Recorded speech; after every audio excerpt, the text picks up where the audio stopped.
welcome back to Coaches at Crown Brew Getting Coffee. I'm Kerry Martin, and I'll be interviewing my good friend and longtime Marion coach, Marty Manfredo, today, and I'm excited to have him here. Thank you for being here, Coach. Doesn't take much to amuse you, does it, Coach? Not a bit.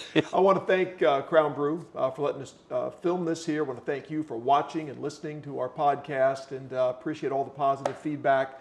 I want to thank my buddies at Adrenaline Fundraising, Jeff and Matt, for all they do. They did for me as a coach, helping to raise money, and as Coach Manfredo and all my guests have agreed, raising money and fundraising is not a lot of fun for a coach, but these guys make the job a lot better, and there'll be a screenshot for you to take a look at if you want to contact Jeff and Matt and get some information about fundraising. I want to thank the Swinford Media Group and for allowing me to do this. They do the hard stuff. I got the best job. I get to sit here week by week and talk to great coaches about what they do, how they do it, why they do it, and I got a great guest for you today, Marty Manfredo. So you are, my friend, a bit of a legend in this town, whether you want to admit that or not, and I am honored to have you, and thank you for saying yes. I'm going to run through some bio stuff, and we're going to get into the good stuff. You taught for 37 years. You coached for 40 years. We're going to talk about longevity a little bit later. Becoming more and more a rare thing. Yes, sir. Your first teaching job was at Kinmundy, Alma, not far from my hometown of Salem. Then 34 years at Marion. You've coached junior high basketball, high school basketball. You've coached track. You've been an assistant baseball, head baseball, assistant girls basketball. You've been an assistant for your son at West Frankfort Junior High School. So even when you retired, you weren't. You thought you were. 389 junior high basketball wins, never had a losing season. Congratulations, that is a great accomplishment. Thank you. You won a junior high state basketball championship, 24-0 in 1993, 7 20-plus win seasons in baseball at Marion. I love the last part when you sent me your bio and you were talking about your baseball. You said 7 20-plus wins. I really don't have any idea how many wins total. And to me, that is classic Marty Manfredo, because it was never with you about the wins. Never. Never. And I knew that. And I love that you said, hey, I don't know. It doesn't matter. Because the last line said, I didn't know the final total, but I guess I didn't figure it really mattered anyway. So quick story. Before we ever met, I had heard of you. And I had a salesman from a sporting goods company, Kurt Smith Sporting Goods, used to come and visit me at Carterville. His name was Amos Newland. Oh, yes. And everybody knew Amos, and Amos would come to see me. And I can't remember a time where he didn't come and talk to me and try to sell me equipment. And he would say something about, do you know Marty Manfredo? And I would say, well, I know who he is, but we've never met. And he would say the same phrase every time. He is a prince of a guy. And he was your champion every time he came. So before I met you, I had this image that this is a prince of a guy, and Amos wasn't kidding. We had a long relationship at Marion High School. Never coached together, but we've had a close association. Yeah. Taught in the same hallway for quite a while, and I love what Amos used to say. And we miss those old sporting goods salesmen like old Amos, don't we? He was a special guy. But yeah, he was. Yeah, but welcome. Let's get right into it. So let's talk about, you went to Logan? Went to John A. for 2 years and finally decided what I wanted to teach. Knew I wanted to teach and coach, and decided on math. But when I went to Southern, I hadn't taken enough math classes, so I got to go on the 5-year plan. So it was 3 years and 3 summers at Southern. So, and fortunately, it's not the cost that it is today, but my folks were real happy with the extra year, but they were happy I went into education. So, well, I always thought the kids that got done in 4 years were showing off anyway. I agree totally. So anyway, so I was on the 5-year, maybe the 5.5-year plan. I really have to add that up, but so you had the decision to coach came at a young age. Now you went to Marion, and so was there something about your Marion experience? Were there influences that? I was influenced by anybody that ever coached, but my dad was the biggest one. My dad helped start we don't even have anymore, the youth baseball program out there in the 50s. And unlike a lot of coaches today that are in summer, you move up with your kids. Yeah. And so my dad coached me when I was 11 and 12, and so I turned 13, and I said, so are you coming up? And he looked at me and he said, that's not the way this works. Oh, He wow. said, Yeah. I'm here to coach kids. I'm not here to coach you. Oh, wow. And, that always kind of stuck with me. Yeah, And yeah. so because of him, I went into it. And, of course, my dad was on the school board here for 16 years, and I always asked him why, and he said, it's my way of giving back to the community that has done so much for me. That's awesome. Yeah. And so I thought, yeah, why not? Let's teach and let's coach. And yeah. it all came from my old man. That's great. So your first job was in Kinmundy, Alma. Uh-huh. You take the job you can get. When Yes, when sir. you're fresh out of Yes, college, sir. And that is not an indictment of South Central or Kinmundy, Oh, Alma. heavens no. My first job was at Sparta, and it was a great stepping stone. It was a challenging job, but it was my start. I've told the story that my head coach was not thrilled that was my first job, but I'm like, well, where do you want me to start? It's the only place that Exactly. So, Exactly. and it was a great experience, great people, a great first coaching job there with a great team. So tell me about, you were there for 3 years. 3 years, and I coached junior high baseball, junior high basketball. And to show you about how I thought of those people, my wife's here. We went up and met, I guess 6 or 7 people I taught with this past month and a half ago. Yeah. We were going up there for a ball game, so we met all them. That's great. And I've stayed in touch with them, That's but great. I could not have asked for a better place to start. isn't that It was great? small, Yeah. and that community yeah. feel. Yeah. And a lot of times in smaller schools they don't kind of accept your outsiders.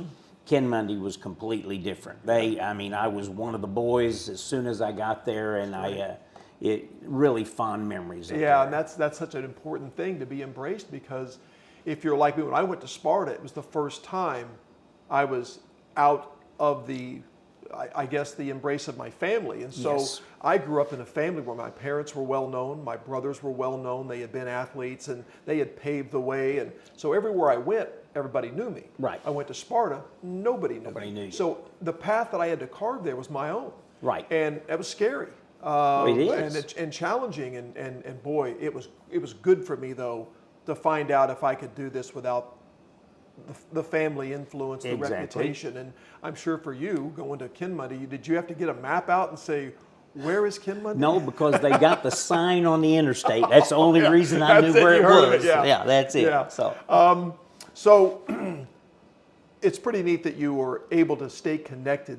That's a long time ago. And you mentioned that there is a famous member of that experience at Kinmundy. yes, 618 sports guy, Darren Kennard. Darren Kennard, I think it was my 3rd year. He played baseball. I can't remember if he played basketball, but yeah, Darren Kennard was one of mine. And we'll just leave it that he was phenomenal. Oh, batted cleanup, played shortstop. You betcha, the whole bit. So. We'll leave it at that. That's Yeah. great. So, you get an opening in your hometown. Right. That's exciting, I Yes. think, right? Yes. So you find out there's an opening, and so tell me about that transition. Well, I was offered a head coaching position at varsity basketball at a school up near Kinmundy at that time. Oh, Patoka. sure. You know where Of Patoka course, is. yeah. But the Marion job came open at the same time, and it was teaching at the high school, but coaching at the junior high. Gotcha. But, Marion's home has been for 62 of my 65 years. Yeah. So obviously I wanted to come home, and best decision I ever made. That's awesome. Yeah. So immediately you jump right into coaching and teaching here. So you get a beginning, right from the beginning, you have a lot of success.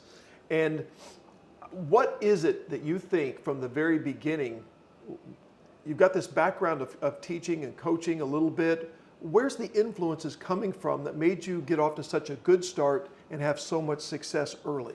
Well, when I came here, it was junior high basketball, and it was one of those. I was also the track coach or assistant track coach, because you're a body, you're here, you know a little bit about sports. I knew nothing about track. Yeah. Clint Smothers and Steve Long were pole vault extraordinaire here. They've got the records for all the junior high, some high school.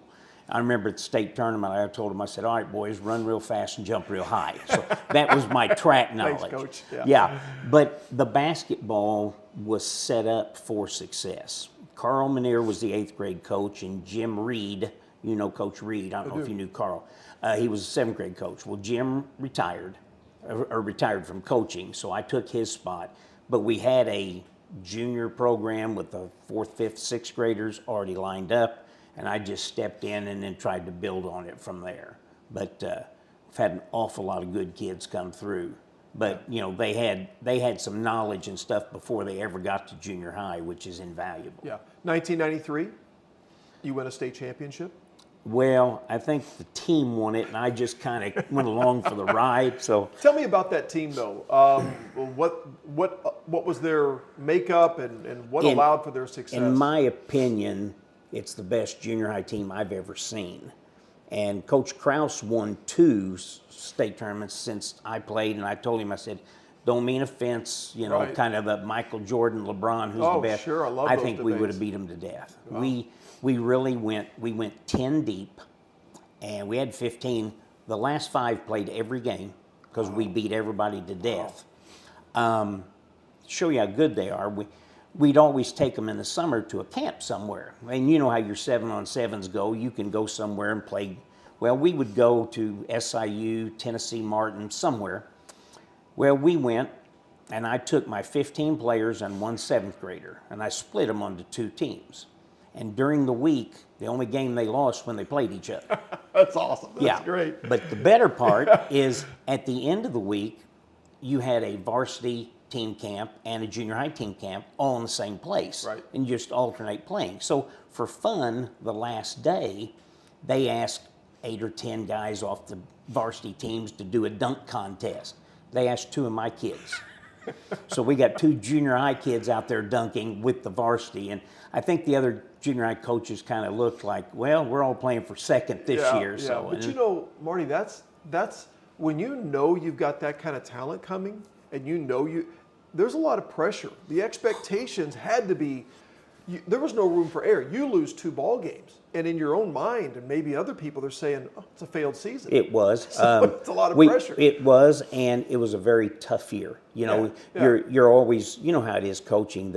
The stress, it's not the stress of the ball game, it's the stress of, is this kid going to stay eligible? Is this kid hurt? Can I get a brace for this kid? Is he sick? Yeah. All that stuff. And, you're just constantly, that year we had kids banged up all the time, but I had 10 different kids that all started 1 game that year. That's how deep we were.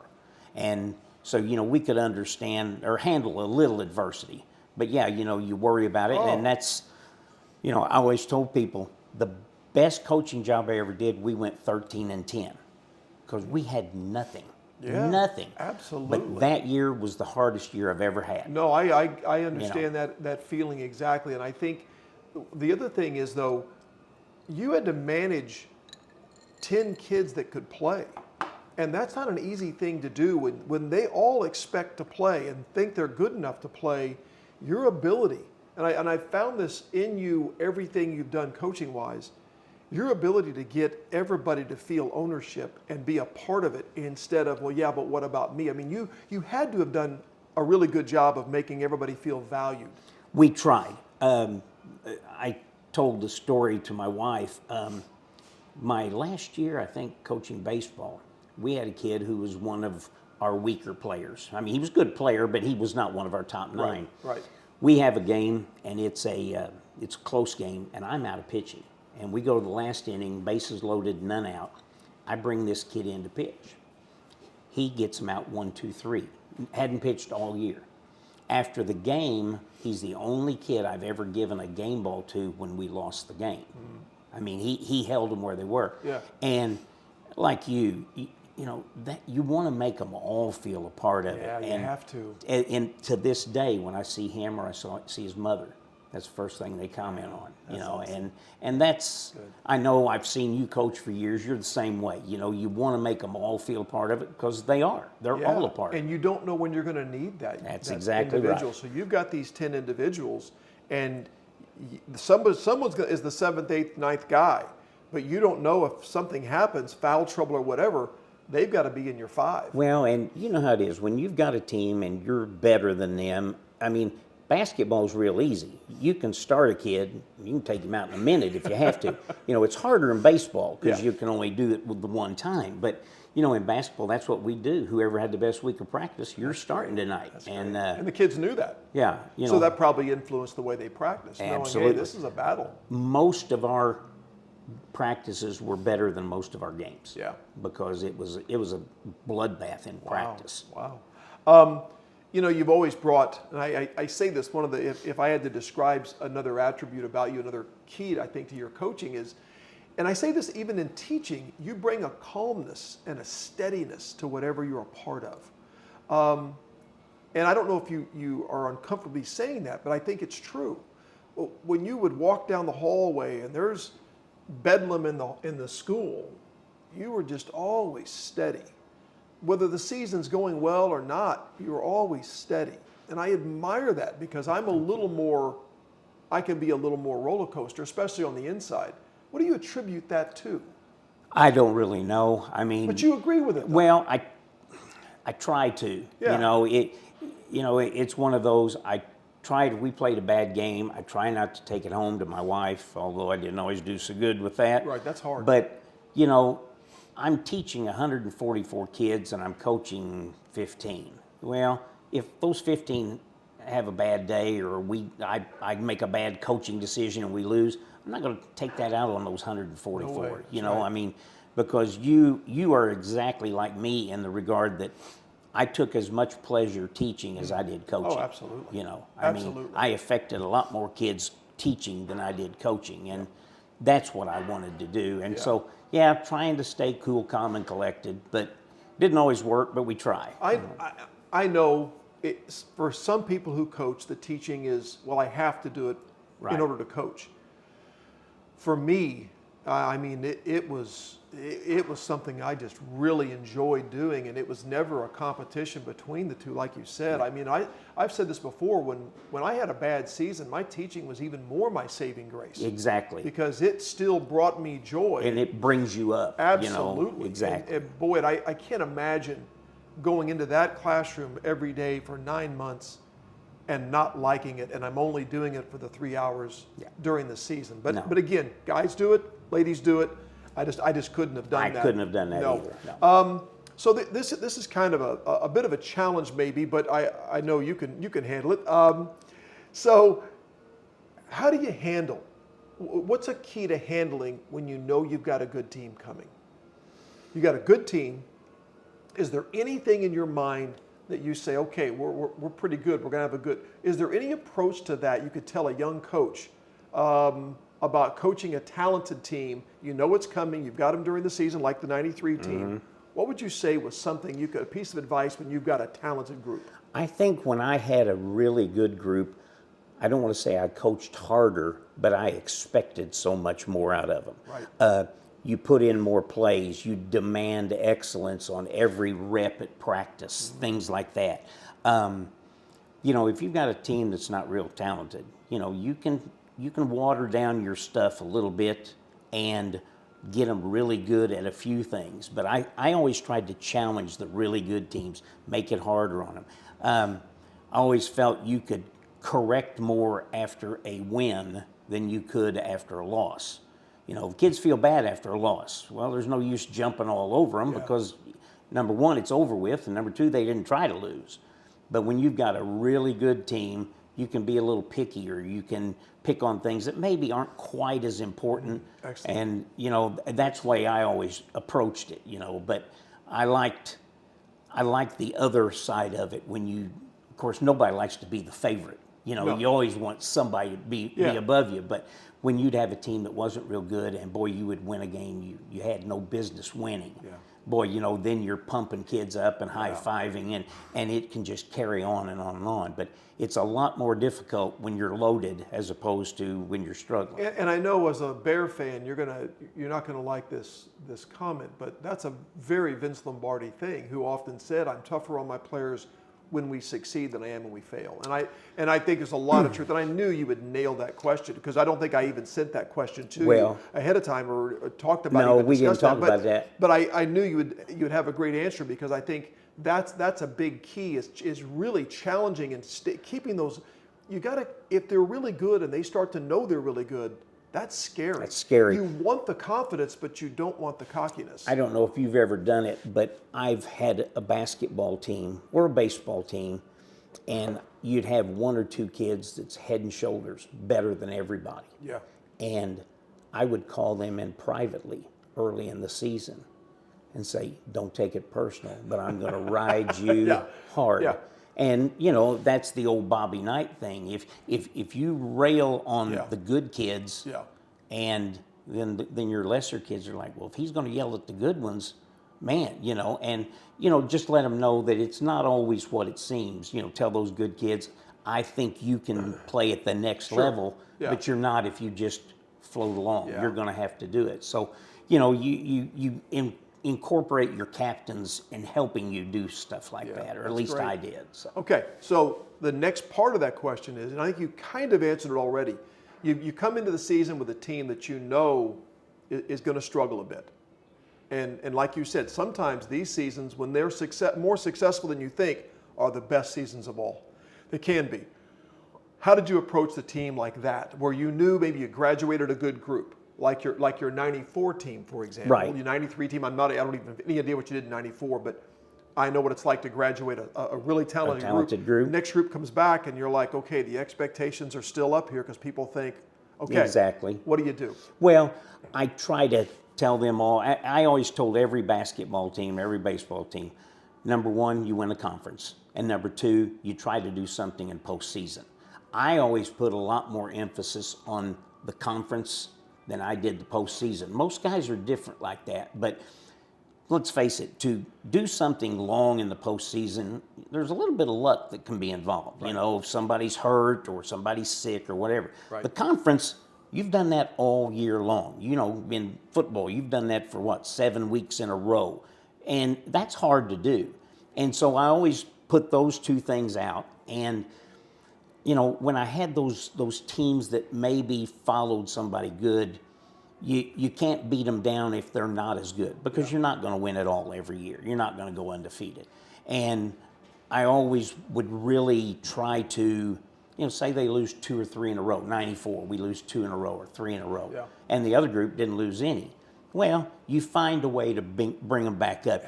They win the next game, and you're like, guys, we hadn't been playing well. You beat a team that, I don't want to say mind games, but you can bring the kids up. You can rah-rah them and that sort of thing. And it is an accomplishment when they win something if maybe they're not good enough to do it. And I think I had a coach a few years ago call, and he wanted to talk about his program, and he was frustrated. He called and said, "Oh man, I'm just having, I'm really struggling." He goes, "Do you ever feel like more of a psychologist than a coach?" And I said, "Yeah, every day." Every day, exactly. And I think that helped him, because I think he thought he was the only one with the psychology side of it. Yeah, you got to know how to pick them up. You got to know how to bring them down when they're getting a little full of themselves. Mm-hmm. I mean, it is constant psychology. We had to bring a certain football coach after his third year, didn't we?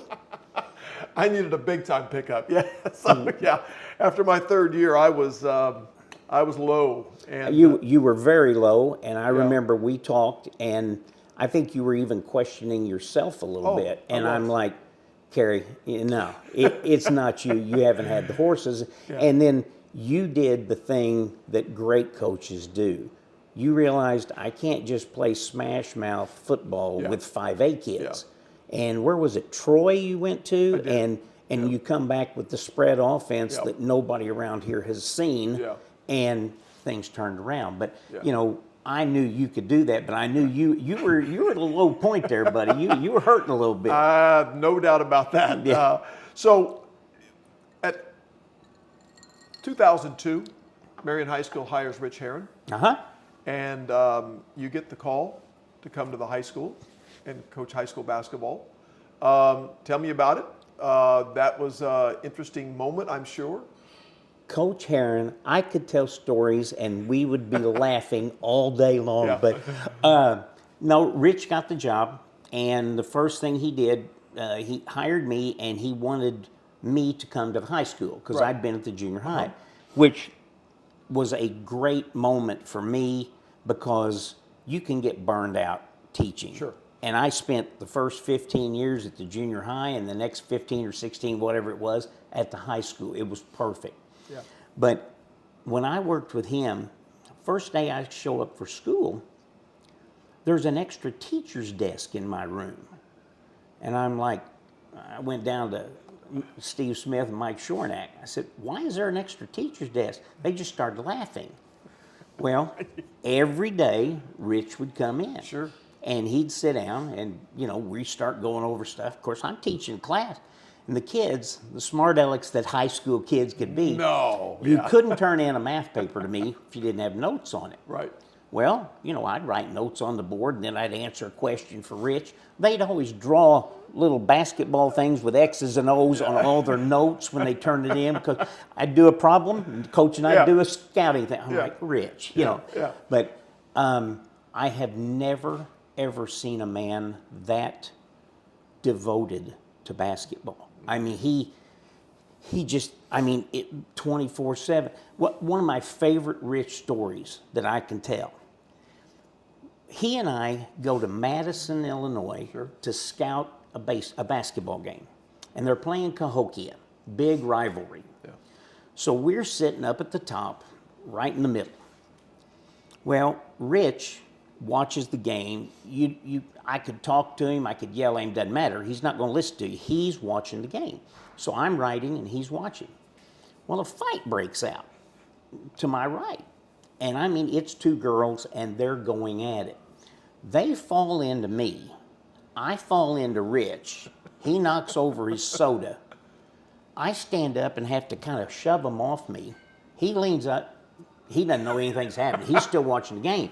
So after these two start fighting, two more start fighting. So I said, Rich, let's go down and watch it from down below. Okay. I don't think he's ever seen the fight. Oh, that's awesome. So we go down, you go outside, these stairs you can't see in the gym. About that time, they've stopped the game, and they're announcing, security, please come upstairs.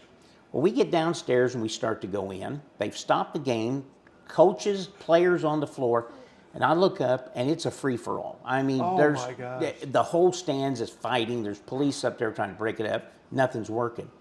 So I said, Rich, you think we ought to leave? And he said, no. He said, I need to go talk to that Madison coach. Rich walks out on the floor. There's nothing going on. He's on the floor talking to this Madison coach. Oh, my. So at this time, they announce the game's over. So I go out and I grab Rich. I said, Coach, we're leaving now. There's a fight. Oh, okay. So we leave.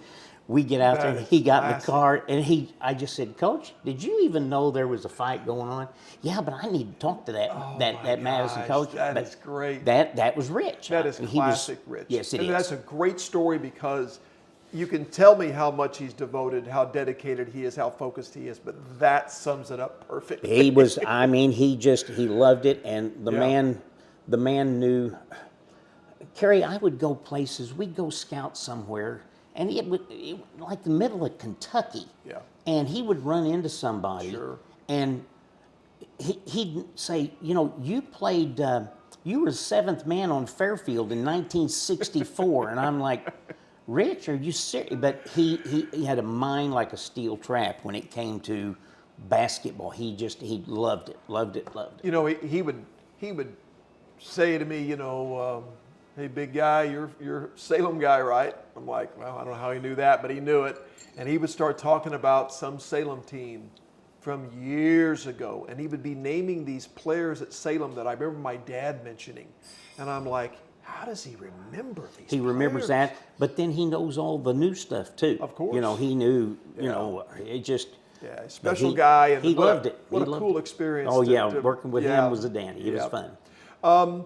So before I get to baseball, from the beginning of your basketball coaching career to the last year, and I guess to some extent you're still involved with your son, but what's been the biggest change in basketball, or one of the big changes in basketball? How's the game changed since from the beginning? Well, I'll show you how old I am. There was no three-point line when I started. That's a big change. That's a huge change. Right. You know how when you started, or when I was in school, all football was, the old Woody Hayes, 3 yards in a cloud of dust. Yeah. Three things can happen when you pass and two of them are bad, that sort of thing. Well, basketball used to be, you walk it down the floor and you pass it. Well, now it's kind of like kids don't want to do that. No. And a lot of kids, Centralia is a fantastic basketball town, but their coach, it's not that full court press, he gets them. A lot of kids won't play that style. At Centralia, they love it and they do it. Right. But now they put in a shot clock, and it's even coming to the high school level. Sure. I know that Gus got to play a tournament where there was a shot clock. Right. They're trying, just like every other sport, trying to increase the offense, increase the fun, I guess, for people. The people like me who still embrace, we're not as good as this team, we're going to stall. Yeah. You can't do that. Great strategy. Yeah, They're going to take that away. They're going to take all that away. It's just a much faster pace than when I first started out. And I remember growing up, and I can remember the first time I saw a person from Salem dunk a basketball. And I referred to it wasn't a dunk. He kind of, what we used to say, he stuffed it, which he got his hands just over the rim. You know what I'm saying? It was gentle, but he did it. Yeah. And we went crazy. A couple of years later, a kid from Mount Vernon in a tournament at Salem did a real dunk. Yeah. And everybody lost it. It's so commonplace now. And then I've got freshmen and sophomores at Marion High School. You had junior. I mean, it's changed dramatically since that 60s, 70s, 80s. Well, I mean, it's... When you were in school, in high school, did they have a weight room? Well, yeah, it was a closet with a universal Thank gym you. inside. Okay. When I was in high school, we had that old wrestling room with a universal. Yeah. Look at the weight room you have now. Yeah. I mean, it's state of the art. Absolutely. Yeah. And that has changed everything. I always told those kids, I said, you may not be a star athlete when you leave here at Marion High School, but if you're not the best athlete you can be, it's your fault. Because with that weight room, that's just... That's right. That has changed the game too. Baseball. Towards the end, that becomes a big part of your coaching career, being the head baseball coach at Marion. Marion is a baseball town. Yes, sir. Marion loves baseball. They play it year-round. It's been a big deal since the Ray Fosse and maybe way before Ray Fosse. So the expectations in baseball are pretty high in this town. They are. Did you feel that when they said head coaching jobs available? Did you feel that? Not really. No. I mean, it's just one of those that I felt confident that we could keep going. Jack Fletcher was here for however many years and was a Hall of Fame coach. Absolutely. I volunteered one year when I was in college to help him. Denny Butler took over after him. Denny asked me, and I was the first, I was his assistant. We were the first one to start a junior high program. Marion didn't have a junior. I couldn't understand it. We had this wonderful program out there. We didn't have a junior high. So we started that. I threw too much batting practice, tore a rotator cuff, so I resigned for a couple of years and had a little surgery. And then they had an opening, and I came back, and I just thought, it's near the end of my career. I've always loved baseball. Let's ride it out and have fun. But I didn't really worry about the pressure. I wanted to go have fun and, once again, be with the kids, compete, hopefully raise kids up and just have a good time. And one of the things I loved about it was when you were hired, they didn't just hire Marty Manfredo. I mean, it's like they hired a staff. Exactly. I love that you had this group of men that were qualified to coach and wanted to be a part of what you were doing. And I know you know how to coach baseball. I know you're very good at it, but having a great staff You have no, well, you know that from football. I do. I mean, I told the kids, I said, if we're ever at practice longer than 2 hours, you've messed up. Yeah. Because, I'd have one guy throwing batting practice maybe in the cage, and one guy shooting fly balls to the outfielders, and one guy working on double plays, and somebody working with a catcher.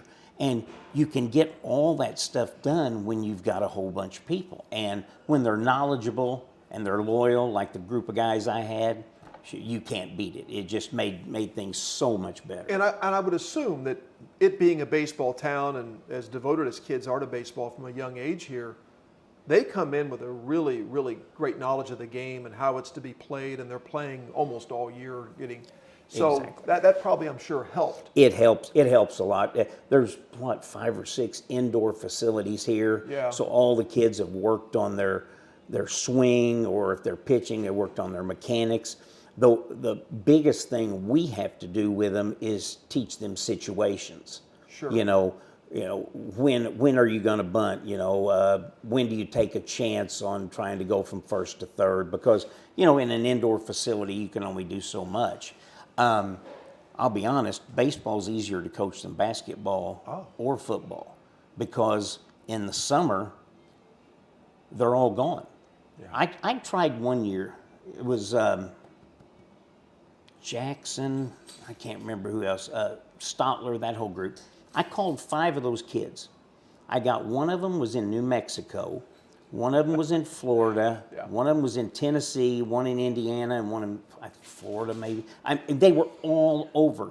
They were playing with their travel teams. Yeah. So, basketball, football, you've got them. Basketball, you're taking them somewhere, for a camp or a clinic doing it. Baseball, you kind of have the summers off. You just get to go see them when they play around here. Well, I think that's the big thing I wanted to get to was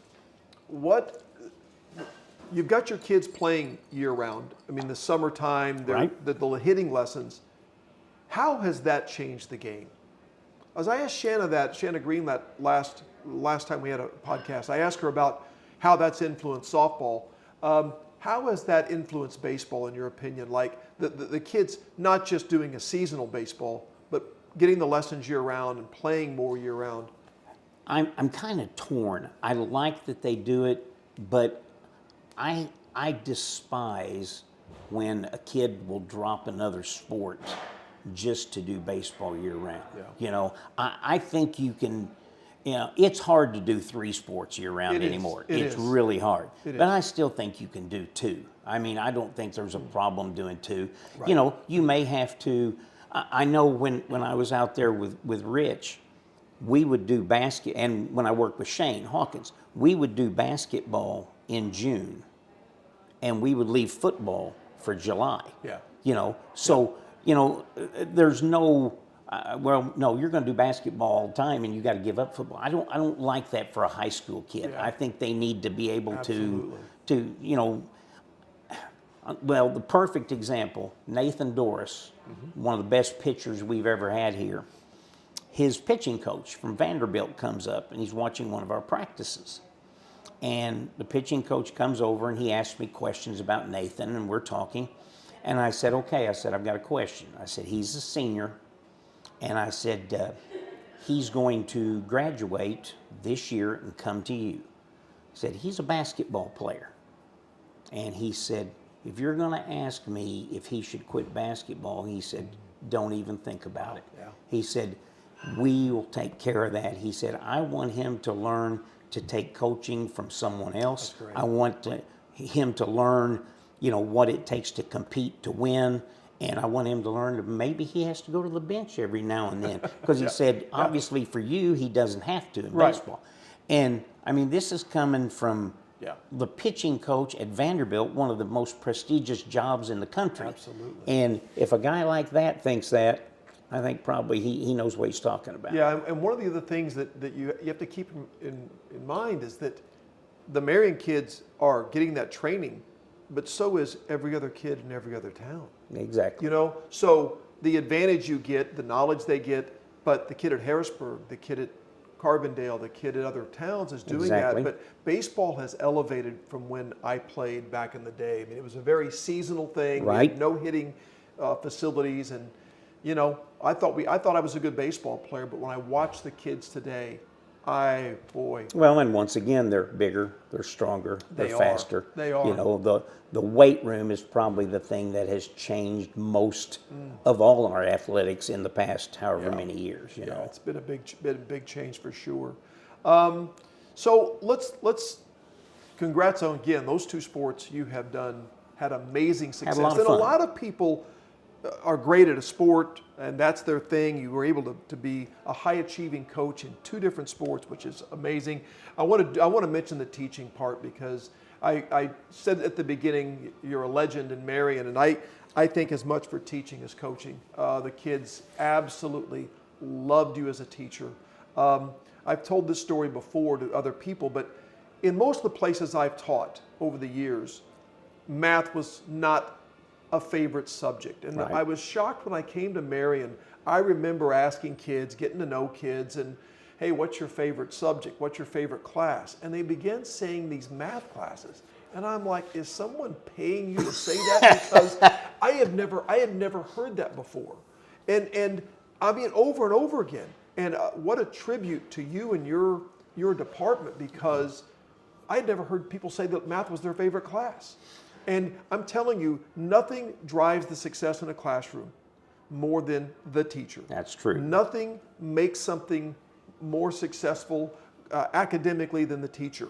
And we can throw computers in there, we can throw curriculums in there, we can worry about class sizes, but good teachers are the greatest element when it comes to learning. I agree, and you know you and I have had the pleasure of working with some really good teachers. Oh, my really goodness. good. I'll be honest, I don't know if my class was for everybody, but I tried to make everybody feel important. You know, especially the kids that maybe didn't know what was going on. You old enough to have remembered teaching when they used to group the good kids and group the middle kids and group the bottom kids. Yeah. I would always ask for at least one class of the bottom kids. Yeah. And you would have less kids, but they needed more help. Yeah. And they finally quit doing. I called it tracking. They finally quit doing remember. that. And I told them, I said, it's the dumbest thing you can do. They said, well, these low kids, they feel. I said, I can make them feel great. Trust me. And I mean, yes, your successes aren't as much as with those big kids, but I mean, let's face it, Kerry, you are a great teacher, but all those really good kids, they didn't need you, they didn't need me. They're going to be successful. You know, Yeah. we could help add to it, Yeah. but those kids are great. But those kids down below, you know, if you can make them feel good about it and at least have them have a little success, hey, you know, what the heck? You've done your job. You've made a difference in somebody's life. I agree. And my class was, you know, we would laugh and we would joke and the kids would say, why do you do all that? And I'm like, because math stinks. It's not fun. I mean, Gotta do something fun here, yeah. Exactly. Yeah. I think, you know, I always felt when I get those kids that I know are not the most motivated students and maybe they don't love government or Right. history, man, this is my chance to try to spark an interest. And if I can do that, because like you said, the high achieving kids are awesome to teach. They take you to another level. Exactly. But they can do that with about, you know, a lot of people. 90% of the yeah, people, and yes. so I wanted those. Sometimes I love having those challenges in the classroom academically. So, Yeah. and it's great that you brought that ownership and that relationship with those kids on the court, on the baseball diamond, and in the classroom as well. Thank you. Let's close with family. So let's talk about how important having a great wife is. In the She's over there. She was wonderful, Kerry, all the time. yeah, because I know when over and over again the marital situation, the spouse situation among successful coaches just keeps coming up. It is so difficult. I can see why a lot of coaches are divorced. I mean, I truly can, because I don't know. I mean, you and I joke. I remember when I had your kid come through, and I told you, I said, your wife's done a heck of a job raising her. You know, that when your daughter came through. Yeah. But, you know, she helped raise the kids and did more than her share of that. she was smart enough. She went to games, and after about the second year, she figured out I don't need to sit near any fans because I'm going to say something and get into a fight. Yeah, right.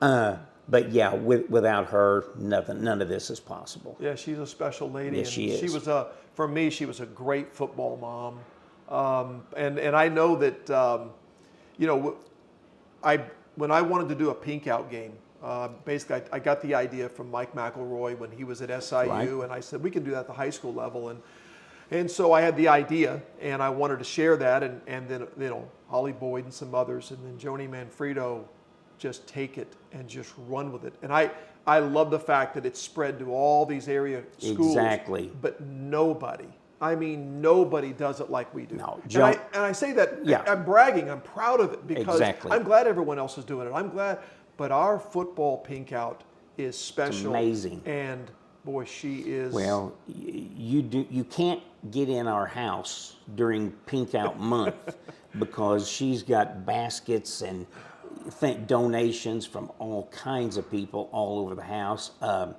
She's at least known enough now. The name is known enough now. She calls these people and they just say how much you need. Of course. She does, because she's done it long enough, and nobody turns her down. No. And between her and Tiffany, they put that thing together, and it's just it is the highlight of your season, in my opinion. Yeah, it's really neat. I agree with you, and Tiffany, give a shout out to her as well. And I think, it's the thing that transcends the game. We finally put the game in perspective. Exactly. It's the only night of the year you can do homecoming and you can see classmates, but when you have those jerseys on with those names on the back. I've had family, my father's name on the back, my mother's name, a childhood friend who died of cancer. Everything changes, the perspective changes. And when your game's over, whether it's a win or loss, and all those people come down, it's a win. Take those pictures. Oh man, it's a win. Tearjerker. My last year, I was in the little section of the gym where the bleachers were pulled back, and I unboxed all the jerseys to give to the kids to wear for the game, and I laid the jerseys out with the names on top, and I laid them out by number, and I stepped back and I took a picture, and I've still got it on my phone, and I labeled it Hallowed Ground. Exactly. It was a really, really special thing about we have done something really good here, and I don't care if it sounds bragging or not. And like I said, the idea is one thing, but people like Joni took it and took it to fruition and made it really, really happen. So great job, and thank you to her and Tiffany and Holly and the other people that have been involved. I'm sure I left somebody out, but you can shout out if I left somebody out. Ryan, yeah, Ryan. I mean, they're all involved, and it's been great. Our administration, so it's great. RJ is now.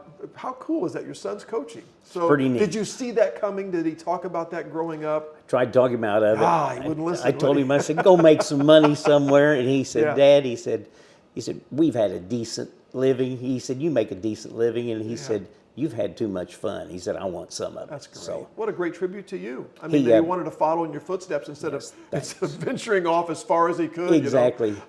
He was a great player. I loved coaching him. My goodness, he was a great football player, even a better young man. You guys did such a great job raising. He was so much fun. Now he's coaching young linemen in our program, and when I heard that he was going to do that, I was thrilled that he's back teaching at Marion. Yeah. He's coaching football and basketball. And, it's funny. He sends me texts all the time, and he'll call a couple, 3 nights a week, and we'll talk. But he talks as much about his classroom as he does about the coaching. That's great. And I thought, well, he's cool. got it figured out. He's got it figured out. And I think we'll talk about longevity. But I think that's one of the keys to coaching longevity is you've got that outlet in the classroom that you have to enjoy. Because if it's just about the coaching, the roller coaster ride will wear you out. It'll wear you out. You're right. I taught your daughter. I'm telling you, you talk about a bright light in my life, her sophomore global studies class. It was one of the most fun classes I ever taught. That group with her and the other kids in that room, it was off the chart. So much fun. We learned, we laughed. They would shout out a video they wanted me to pull up, and just the myriad of things we did. I think we learned a lot too, but I know we had fun. And she's an amazing singer. I mean, oh my gosh, she's the kind of, I mean, just unbelievably talented. So gifted, went to college and was singing. You said she's at University of Illinois. She's now working on her doctorate at Illinois. Oh, Do we have God. time for a story on Alex? Yeah, of course. Alex knows as much about sports as I know about building an atomic bomb, okay? She knows nothing. Now, I may have told you this one, but I'll share it.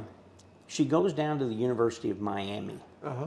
And, you know, we're in Florida. We're talking the big Miami. Yeah. And she's riding a tram to campus one day when she's working on her master's.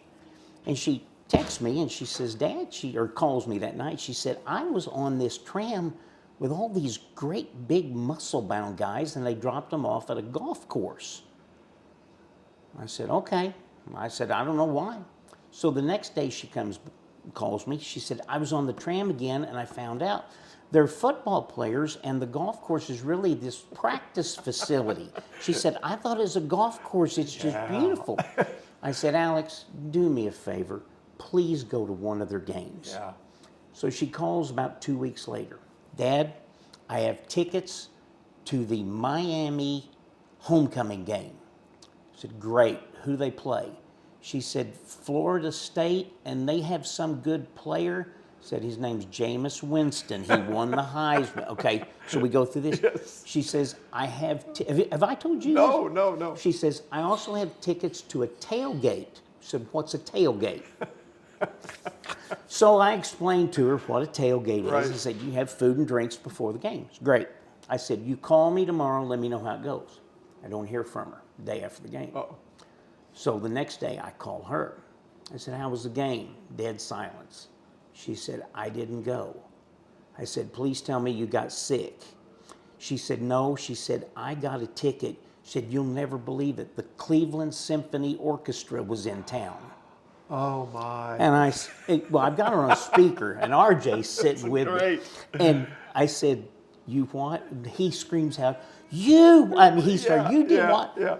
And I said, well, how much did you sell your ticket for? She said, oh, nothing. It's still here on the counter. Oh, so RJ loses his mind. Yeah. He's like, I would have paid for a flight to come down and take the thing. That's But great. that's her. She's in her little niche with That's her okay. music, and that's And okay. And she's, she taught for years. She's getting her doctorate, and she wants to continue teaching, and she loves the music. So. Well, I love both your kids, and they were thank great. you. And she's a special young lady, and went to a Christmas party for, I think, Lincoln School one time, and it was at Walker's Bluff, and I walk in, and she's the talent for the evening, and she's singing like an angel, and just everybody was like, oh my gosh. I think she's adopted because neither my wife or I don't know. I don't know where she came Come from. on, you could have a chance to take credit for that. No, but, no, I got no.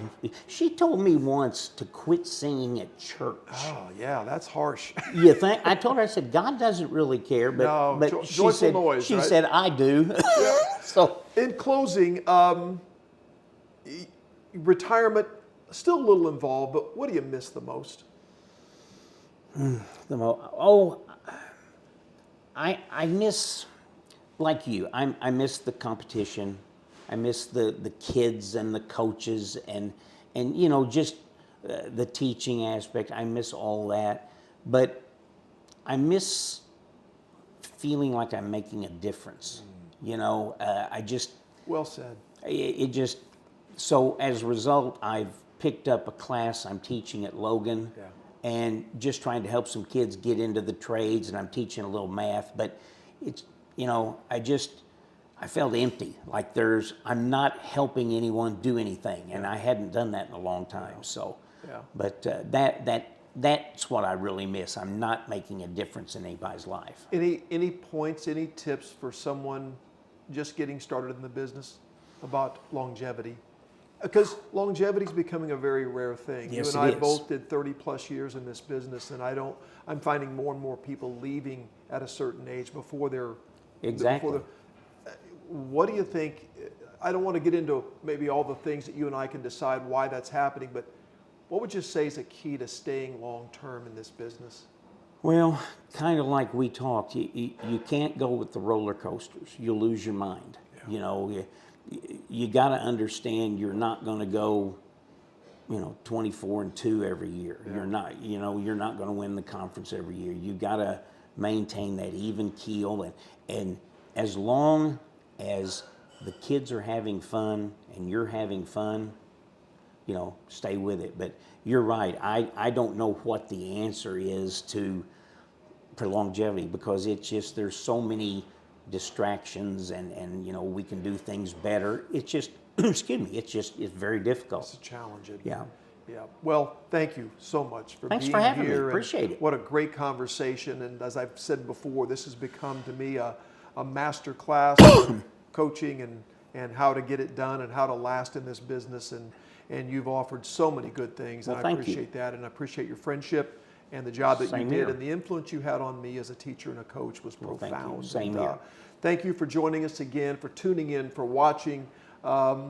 Thanks to Swinford Media. Thanks to Ross in particular, and our guys at Adrenaline. Please give them a call, and if you have fundraising needs, and want to thank Crown Brew once again. And I look forward to seeing you again next week. Thank you.